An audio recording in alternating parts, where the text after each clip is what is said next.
દાહોદ જિલ્લામાં ચૂંટાયેલી પાંખની સત્તાનો અંતિમ પડઘો. દાહોદ જિલ્લા પંચાયત ખાતે યોજાઈ સામાન્ય સભા. દાહોદ જિલ્લા પંચાયત પ્રમુખ કરણસિંહ ડામોરના નેતૃત્વમાં યોજાઈ છેલ્લી સામાન્ય સભા.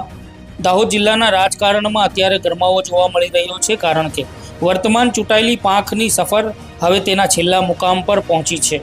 દાહોદ જિલ્લા પંચાયત ખાતે આજે ટ્રમ્પની અંતિમ સામાન્ય સભા યોજવામાં આવી હતી. મિત્રો, આગામી 16 માર્ચના રોજ આ પાંખનો કાર્યકાળ પૂર્ણ થવા જઈ રહ્યો છે. ચૂંટણીનું કાઉન્ટડાઉન શરૂ થઈ ચૂક્યું છે અને વહીવટદારની નિમણૂક પહેલાંની આ છેલ્લી બેઠકમાં વિકાસના કામોનો જાણે ધોધ વછૂટ્યો હતો, જેમાં કુલ 26 જેટલા મહત્ત્વના મુદ્દાઓ ટેબલ ઉપર મૂકવામાં આવ્યા હતા અને તમામ ઠરાવો અને દરખાસ્તોને કોઈપણ વિરોધ વગર સર્વાનુમતે મંજૂરીની મહોર મારી દેવામાં આવી છે. આ સામાન્ય સભામાં દાહોદ જિલ્લા વિકાસ અધિકારી સ્મિત લોઢા, જિલ્લા પંચાયત પ્રમુખ કરણસિંહ ડામોર, ઉપપ્રમુખ અરવિંદાબેન પટેલિયા સહિતના તમામ સભ્યોની ગરિમામય હાજરી રહેવા પામી હતી. આ સામાન્ય સભામાં માત્ર કામોની ચર્ચા નહોતી, પણ એક ભરોસો હતો.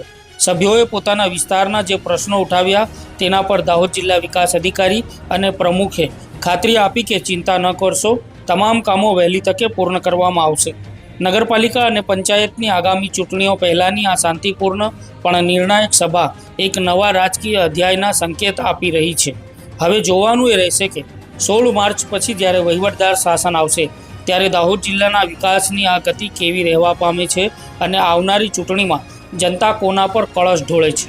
કારણ કે આ વખતના નવા સીમાંકનના કારણે કેટલાક જૂના જોગીઓને તેમની મહત્ત્વની બેઠકો પણ છોડવી પડશે.